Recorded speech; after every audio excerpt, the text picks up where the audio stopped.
Merry Christmas from that fabric guy. My name is Bas Land and today we have a special Christmas episode. It's not Christmassy themed, however I am wearing my warm sweater because it's getting cold outside. And it's Christmas time today, at least when this video goes live. It is 25th of December, so that means Christmas. And Christmas is all about sharing. Now what is also all about sharing? Data. And today we're going to learn how we can use Microsoft Fabric to share data with external parties. Let's dive in. So the scenario is as follows. We have a tenant that is the provider tenant. This provider tenant contains a lakehouse and the lakehouse contains data. That data needs to be shared with one or multiple external parties, and these parties want to consume the data using Power BI or other applications, but for today we will assume they will consume the data through Power BI. Now, what can we do? We have a scenario with two tenants. One tenant is the tenant containing the data. The other tenant is the tenant that wants to consume the data. And today we are going to create a link between the two that contains our lakehouse on one hand, their data set on the other hand, and the Entra ID guest user access in between.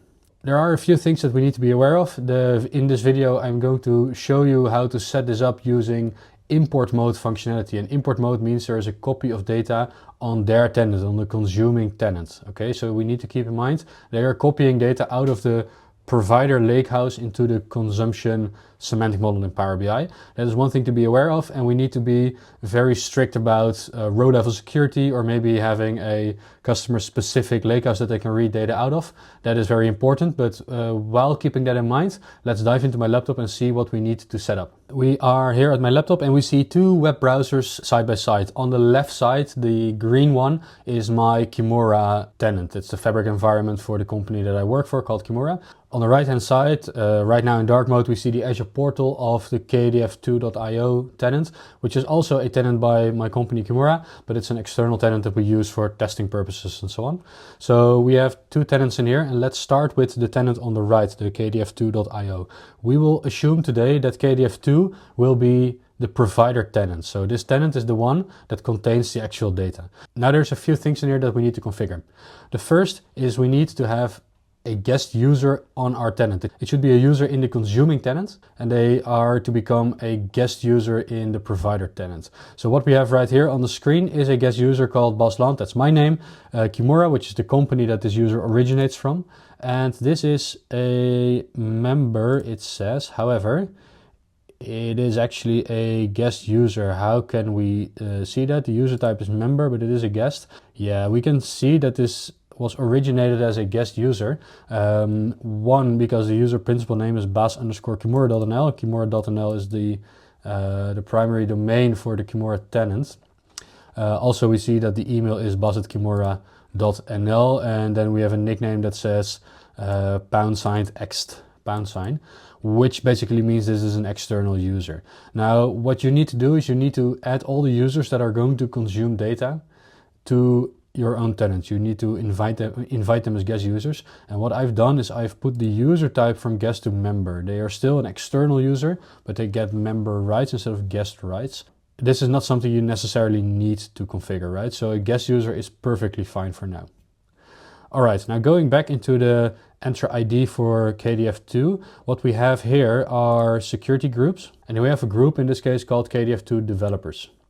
Now this group KDF2.developers contains my external account. Okay, so Bas Land here is an internal user, then bas@kimura.nl is an external user, and so on. This is basically all we need to set up. Strictly speaking, setting up the security group is not necessary, but because we want to do things the nice way, we're not going to put individual users on all kinds of access and allow lists. We're going to do that through groups. So that is now set up on the originating side.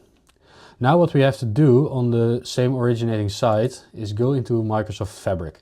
So right now we're seeing Microsoft Fabric. We see that here in gray, as opposed to the green of Kimura. We have the gray piece that is called KDF2. And within KDF2 we have a lakehouse called Internal Data Warehouse, and there's a SQL Analytics endpoint called Internal Data Warehouse. We're going to use this SQL Analytics endpoint, and So now what we have to do here on the Fabric portal is give access to the objects themselves. Now, mind you, in this scenario, the security group KDF2 developers is actually a workspace member. So if you want your users to be able to log into Microsoft Fabric, into the portal, and see the workspace with all its contents, then this is the way to go. If you do not want to do that, you can give access to just the data, not the portal. And for this scenario, both will work fine. So you have to think about, do we want the external user to log into the portal or just connect to the data? If we want them to log into the portal, manage access is the way to go. If we want them to go just to the data without actually logging into your Fabric environment, then we have to go find the SQL Analytics endpoint. It's called internal DWH in this scenario. We click on more options and then we can go to manage permissions. Now here in the manage permissions tab, what we can do is we can add users or security groups that have read, write permissions and so on. And usually what you want is only read and read all permissions. You need both in order for this to work.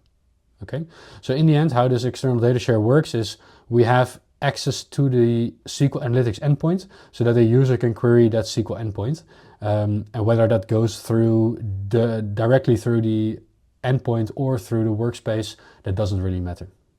So we go now to new item, click all items and go for semantic model.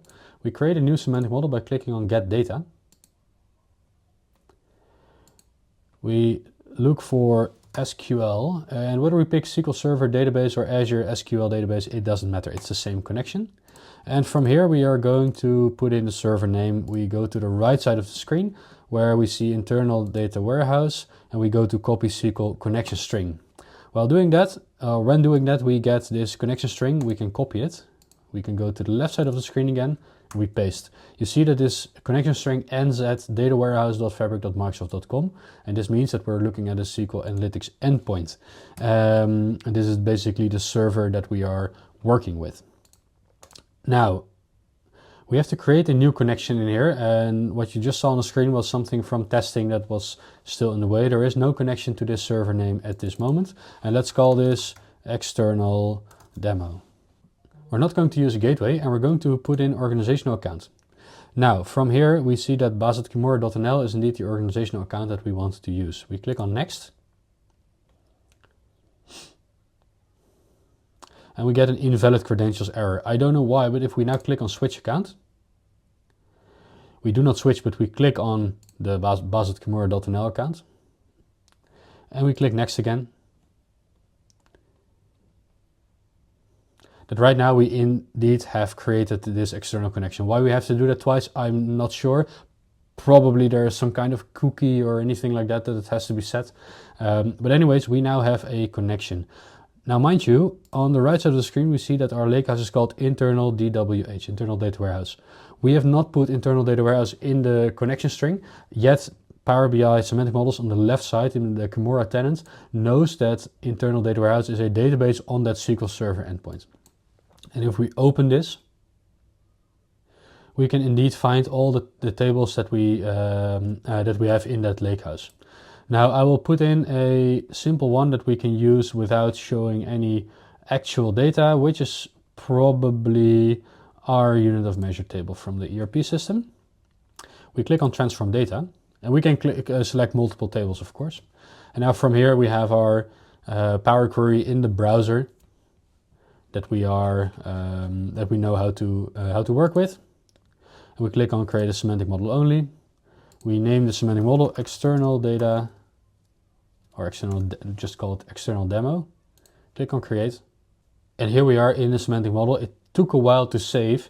However, we now have a model called external demo in our workspace. Now, if we go back, we will find that indeed the external demo semantic model is here, and we can go to its settings, find out that it was last refreshed just a couple of minutes ago, that we have some data source credentials, that there's a cloud connection mapped to my external demo connection in Power BI, and that the refresh is not scheduled yet.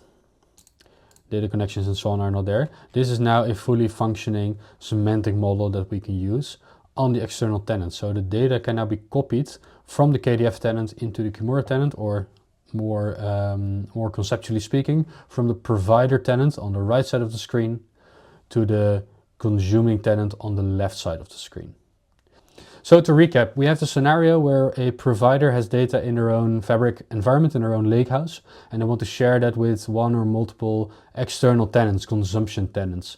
These can be customers or partners or suppliers, basically anybody with their own tenant that wants to extract data out of your tenant. What I've shown today is how we can set up an external user through Entra ID, make the user a reader on the lakehouse SQL endpoint, and then in the consumption tenant create a semantic model that can consume data out of a lakehouse.